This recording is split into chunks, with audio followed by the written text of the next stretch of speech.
Hi, my name's Rich. This question about the difference between Catholic and Evangelical Christians is a really great question. And to answer it, at least in part, I'm going to start by telling you a little bit about myself and how I came to trust in Jesus. I grew up in the southeast of England with my mum and dad. Growing up with both parents is a huge blessing, but actually I had a greater blessing than that. It was this: I knew that my mum and my dad loved me, not because of anything amazing that I'd achieved at school or because I was super obedient to them, but they just loved me. And of course that was shown in the way that they cared for me. Growing up, I went to St. Joseph's Catholic Church pretty much every Sunday evening. And even though my dad was an atheist, I can't remember ever not believing in God. In fact, I believed a lot of true things about God. We used to say a creed, a statement of faith, all together most Sundays. And I'm so glad we did, because it really taught me some important things about God.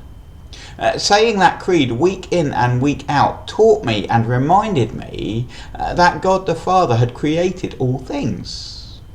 Saying it taught me and reminded me that Jesus Christ is the Son of God, and that he came into history and he lived and died and amazingly rose again from death. And so I knew some true things about God. And I knew that actually sometimes I did wrong things. But here was my hope: even though I did some wrong things, hopefully if I did this and this and this good thing, well then hopefully God would love me and forgive me. Hopefully he'd accept me into his family and into heaven.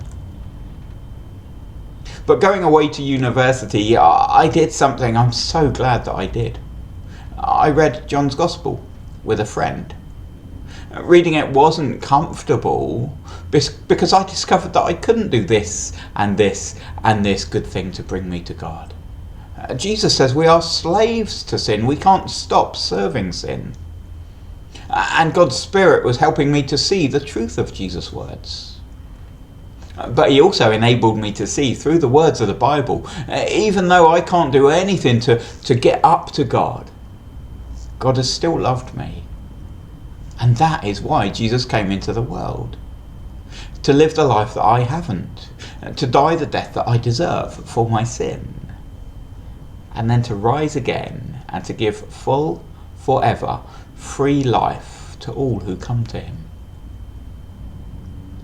That freeness of life and of forgiveness and of entry into his family and heaven. That is what really excited me then when I put my trust in Jesus one evening in December 1998. And it still excites me now, 24 years later. So you remember I said that I grew up knowing that my mum and dad loved me, not because of anything I had done, but simply because they chose to love me. And yet I grew up thinking that God, who is called Father, well, I had to do this and this and this in order to earn his love. Turns out though, God is much more like a loving parent than I'd realised. Even though he hates sin, he still loves sinners. And even though we can't do this and this and this to get up to God, Jesus Christ has come all the way down. He has done it all to bring us to him. So that's a bit of my story about how I became a follower of Jesus, and I think it shows two key things about Catholics and Evangelical Christians. Notice how for 18 years I'd never read the Bible for myself, even though I was actually quite a reader. And that wasn't something I felt bad about. I don't think anyone was particularly expecting me to. Now Catholics, if they go to church like I did, they will hear the Bible. In fact, they'll probably hear more reading from the Bible than we tend to in evangelical churches. And that is really good.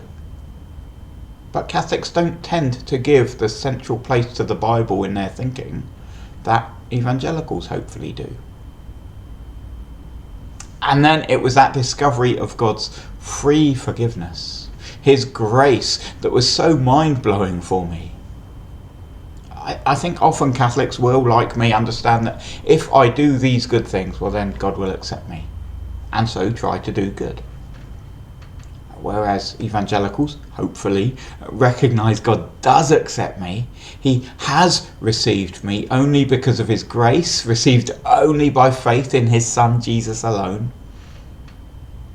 And then knowing that I'm accepted, well, that frees me to live for the Father who has loved me so wonderfully. 3 things before I go. First of all, maybe you're saying, well, who knows what the truth about God is? Catholic, evangelical, Christian, whatever, who knows? I'd urge you to read John's Gospel. Read the words of Jesus himself, because if anyone can tell you what God is like, Jesus can. That book turned my life upside down in a good way, and it can do the same for you too. Second, if you're wanting to share the gospel, the good news with Catholics, I am so pleased. On my first ever visit to an evangelical church, I met a guy after the service. I told him I was Catholic, but I wanted to explore more about what the Bible says. Do you know what he said to me? He said, there are 7 things wrong with the Roman Catholic Church. And then he spent about the next 10 minutes telling me exactly what those 7 things were. I can't remember a thing about what he said, even though what he said was probably true. And sometimes when we chat with someone from a different faith, we just want to pour out everything that we know about that faith and tell them why it's wrong. And probably will either just offend them, or maybe more likely they'll smile and nod without having the slightest clue of what we're talking about.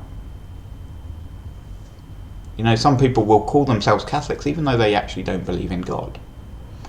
Some people will be like me, thinking that they can get to God by being good.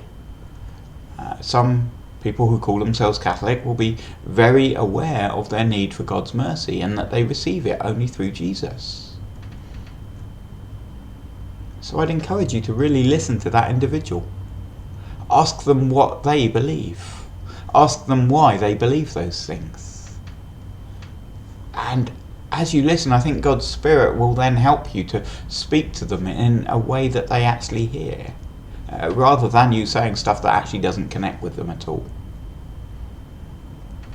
And finally, if you're a Christian, if you're trusting in Jesus alone, not in the good things that you can do, well, rejoice.